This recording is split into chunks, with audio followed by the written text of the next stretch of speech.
안녕하세요. 우리 역사를 사랑하는 남자 영남 윤석구입니다.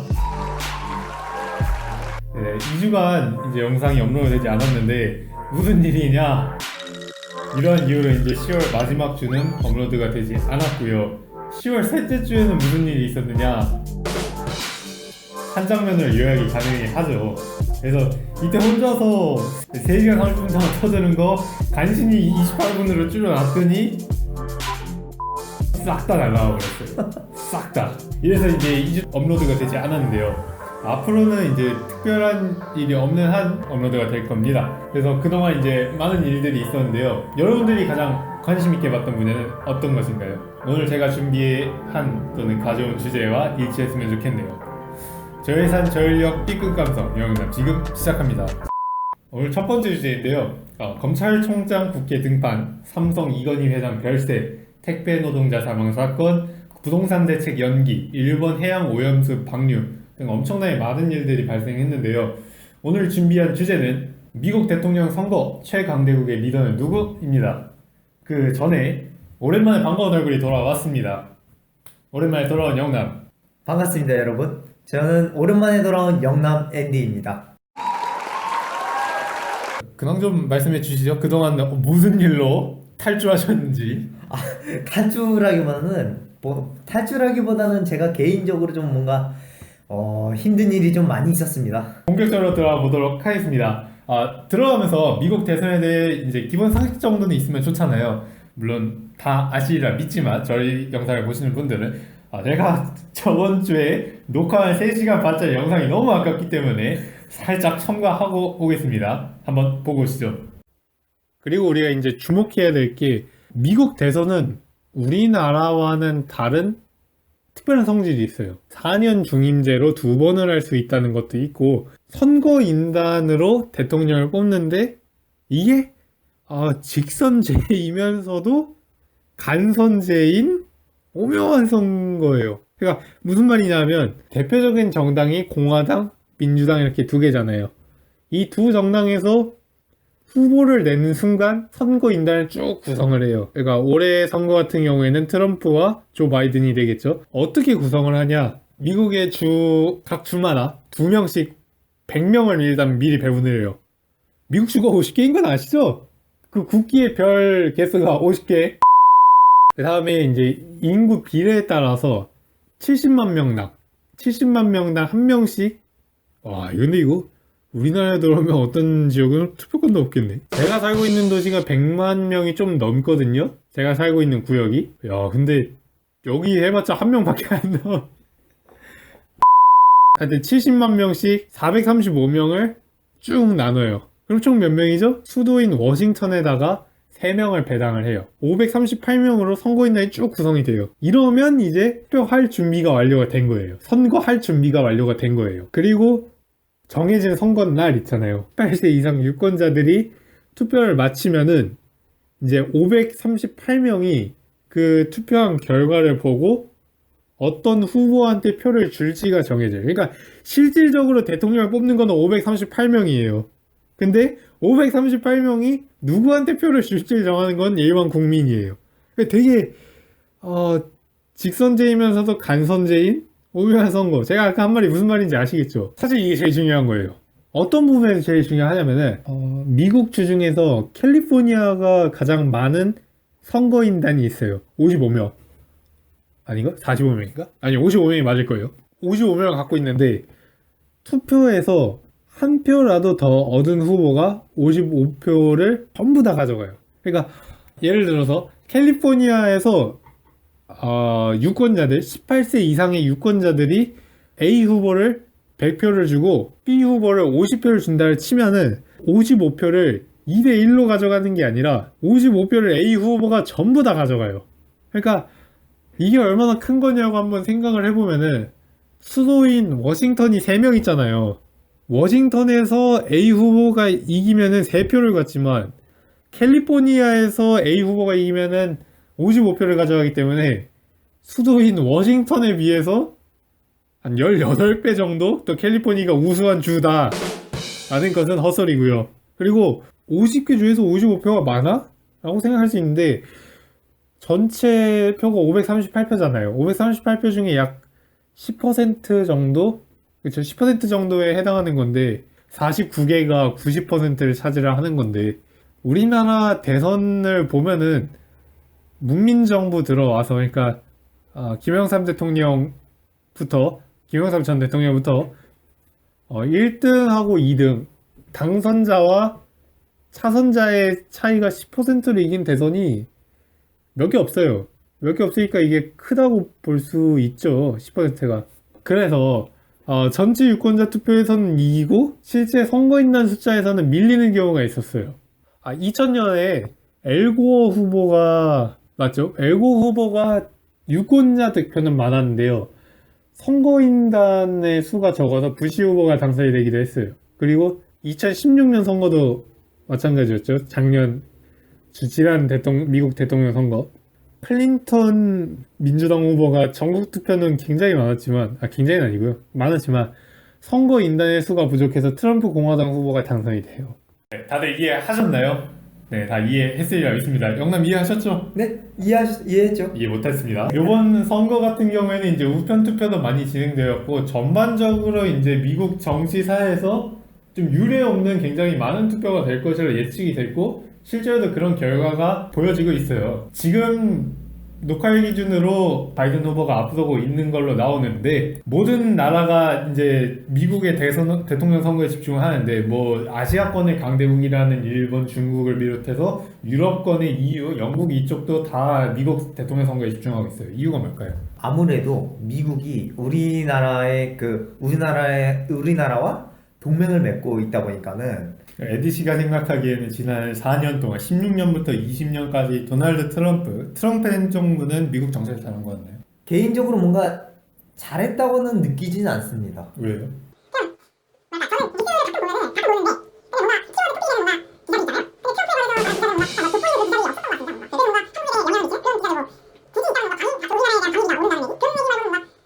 약간 분야를 쪼개서 볼 필요가 있는 것 같아요. 미국 정치 한정해 놓고 본다 하면은 트럼프 대통령은 저는 10점을 주고 싶어요. 100점 만점 중에. 트럼프는 일단 기본적으로 정치인이 아니에요. 사업가 출신이기 때문에 그렇죠. 기본적인 공화당의 배경 자체가 없단 말이에요. 그 공화당의 이제 원로 의원이라 하면은 존 맥케인 의원이 있는데 존 맥케인 의원이 추구하는 공화당의 방향이랑 트럼프가 추구하는 공화당의 방향이 달라요. 그래서 정치적인 측면에서 보면은 트럼프는 미국 대통령의 자질을 갖지 않았지만 딱 한 가지 미국 경제적인 측면에서는 트럼프 대통령이 저는 98점을 주고 싶어요. 정말 훌륭하게 잘했어요. 왜냐하면 일단 기본적으로 사업가 출신이라서 이득과 손해를 확실하게 계산할 줄 알아요. 그 대표적인 문제가 아까 앤디 씨가 얘기했던 방위비 문제가 될 수가 있고요. 네. 두 번째 같은 경우에는 트럼프 대통령이 취임하고 나서 가장 먼저 한 게 딱 두 가지가 있죠. 첫 번째, 오바마 케어 폐지. 물론 거기에 대해서는 저는 반대를 하는 입장이지만 그 자체가 국가 재정을 굉장히 많이 쓰기 때문에 행정부 이제 막 취임한 대통령의 입장에선 그걸 폐함으로써 거기에 쓰는 재원을 다른 데다 돌릴 수 있는 거였죠.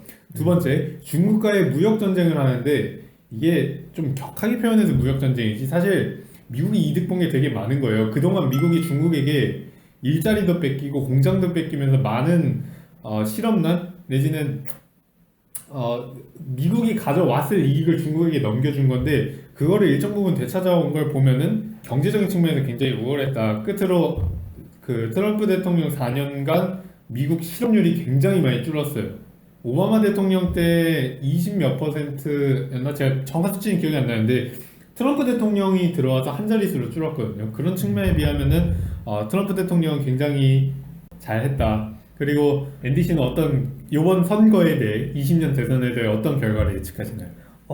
저는 솔직히 정확히 말하면 지금 몇 시지? 지금 2시 이 시점으로는 뭔가 되게 바이든이 뭔가 당선될 것 같다는 생각도 들면서도 뭔가 되게 혼란스럽다는 생각이 많이 듭니다. 왜냐하면 지금 아무래도 미국 투표하는 방식이 우리나라와 다르게 또 막 어떤 주마다 선거인단이 있는데 그 선거인단을 그 주에서 승리를 하게 된다면은 그 선거인단을 먹고 들어가는 거잖아요. 그러다 보니까는 어느 주에서 누가 이길지 지금 막 어디였지? 노스캐롤라이나 그 주에서는 또 막 접전이 일어나요. 그러다 보니까는 물론 저는 뭔가 바이든이 될 것 같은 생각이 들지만은 그래도 좀 혼란이 있지 않나. 그래서 확정 짓긴 좀 힘듭니다. 그리고 지지하는 후보는 누구예요? 제가 될 지지하는 것 같은 사람은 바이든이라고 말씀하셨고 네, 지지하는 후보도 바이든입니다. 왜요? 어떤 측면에 끌리셨나요, 바이든 후보에? 일단 일단 감정적으로 봤을 때는 그냥 트럼프보다는 잘할 것 같다는 생각이 들어요. 근데 뭔가 공약이나 그런 면으로 봤을 때는 이거 공약을 찾아봤어야 했는데 공약을 찾아봤는데도 잘 기억이 안 나네요. 뭔가 하여튼 뭔가 그 공약에서 마음에 드는 부분이 하나 있었는데 그게 잘 기억이 안 납니다 지금은. 제가 지지하는 후보는 트럼프 후보인데요. 다른 건 모르겠어요. 그 양반이 뭘 주도하든지 그건 제 알바가 아니에요. 저는 일단 고위 관료도 아니고 그 사람이랑 직접 대면할 일이 없기 때문에 별로 알바는 아닌데 제가 초점을 둔 건 딱 한 가지예요. 트럼프가 있을 때는 우리나라 대북 관계에 있어서 굉장히 큰 역할을 했어요. 물론 처음에는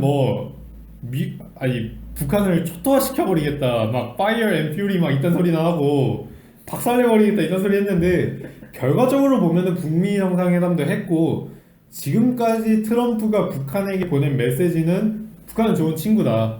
그래서 그 양반이 있을 때는 그나마 좀 북한 관계가 개선이 됐어요. 그에 반면에 바이든 후보가 이번에 한 얘기는 북한을 완벽하게 제재를 하겠다. 완전 숨통을 조이겠다는 건데 사실 미국이 숨통을 조이면은 전쟁 위기가 나는 건 한반도예요.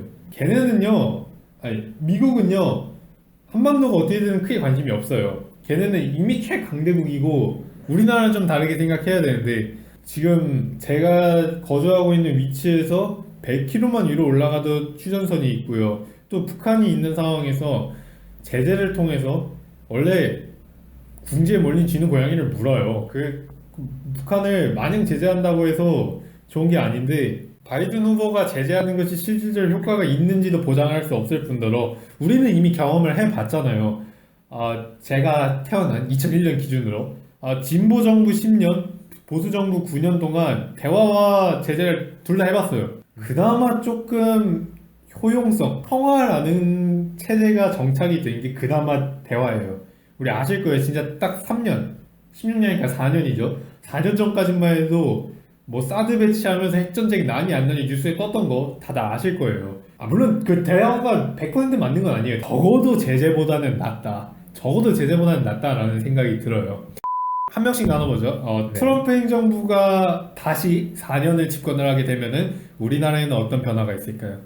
우리나라의 트럼프 행정부가 들어서면은 우리나라의 변화라기보다는 그 지금 상황 그대로 유지가 되지 않을까 생각이 듭니다. 뭔가 방위비도 계속 그쪽 미국에서 뭐 이만큼 액수를 달라 그러는 것도 똑같을 거고 또 북한에 대한 뭔가 그런 뭔가 관계 부분에 있어서도 똑같을 것 같고 뭔가 딱히 뭔가 큰 변화는 없을 것 같습니다. 방위비 문제를 계속 걱정하시는데 예를 들어서 미국이 요구하는 금액만큼 그대로 다 줘야 된다고 생각하십니까?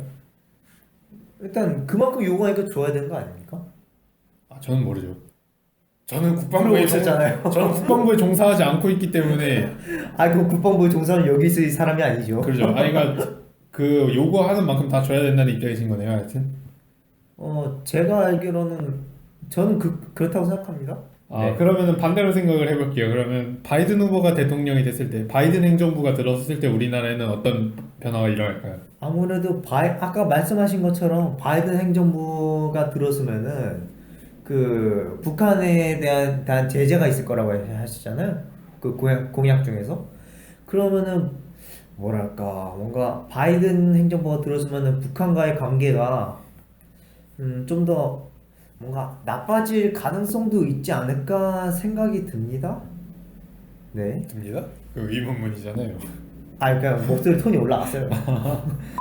저는 그래도 바이든 행정부가 오는 게 나을 것 같다고 생각은 드네요. 왜냐하면은 아무래도 누구나 다 뭐 얻고 싶은 거 뭐 하고 싶은 것만 하고 살 수 없잖아요. 뭔가 이익이 있으면은 손해가 있는 법. 뭐 그렇게 생각을 하면은 오히려 중국과 미국의 관계가 뭔가 우호적으로 된다면은 뭔가 오히려 더 뭔가 전 세계 공동체가 같이 살아갈 수 있지 않을까 그런 느낌을 가지고 올 수도 있는 것 같아요. 제가 트럼프 대변인 아닙니다. 아닙니다만 그리고 가장 중요한 거는 아까도 계속해서 언급하다시피 실업이에요. 미국 내에서도 지금 실업 문제가 가시지 않는데 지금 트럼프가 가장 자랑하는 게 딱 두 가지거든요. 코로나 위기. 수치는 저도 누구 말이 맞는지 모르겠지만 하여튼 코로나 위기를 잘 극복을 해내는 중이다 라는 게 첫 번째고, 두 번째는 실업률을 굉장히 많이 해소했다. 그래도 생각은 고소하시나요? 아니 약간 감정이입을 해봅시다. 근데 아까 말씀하신 것 중에서 실업률 부분은 제가 이해를 하겠어요. 뭔가 트럼프 대통령이 잘했다 이거를. 근데 코로나19 위기에 대한 대처는 그 트럼프 대통령이 잘했다고 생각하시나요, 진짜로? 지금 현재 미국 코로나19 상황을 봤을 때는 수십만 명이 죽었고 또 감염자도 엄청 많은 상황인데 그 위기에 대해서 대처를 되게 잘했다고 생각하신 게 조금 의문점이 듭니다. 미국은 원체 사람이 많으니까 퍼센테이지로 따지면은 그러니까 얼마 안 된다 그러면 안 되죠. 죽은 사람이 많으니까.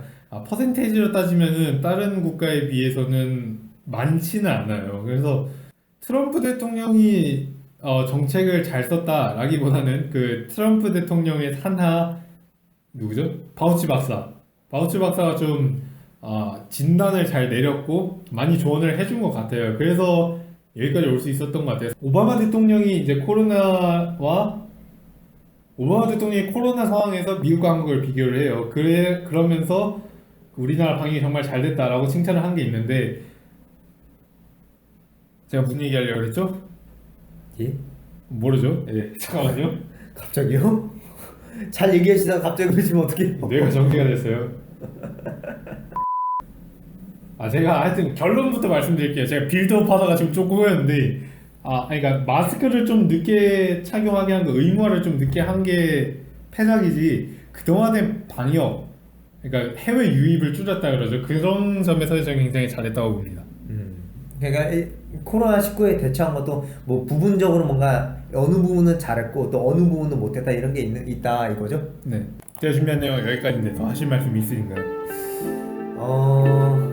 저는 뭐 지금 현재 선거 개표가 진행 중이니까 뭐 지금 저희 이거 방송 끝나면은 이제 또 나오겠죠. 뭐. 뭐라고요? 결과가 나오겠죠. 저 결과 나오겠죠. 네. 여러분들은 누구를 지지하십니까?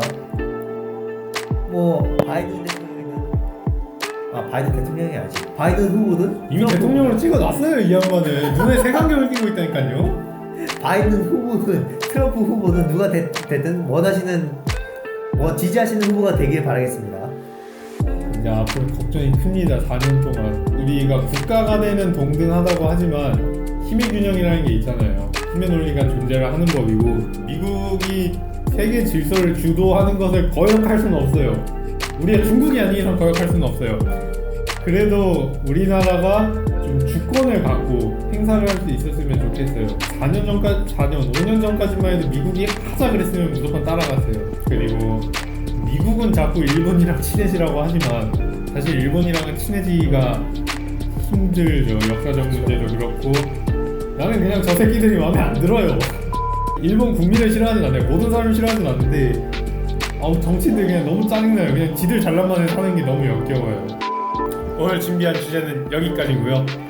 이번에는 영상 안 날려먹도록 하겠습니다. 날려먹지 마세요. 모든 영상의 조회수가 100회가 될 때까지 매주 재밌는 주제로 찾아뵙도록 하겠습니다. 다음 주에 만나요. 안녕.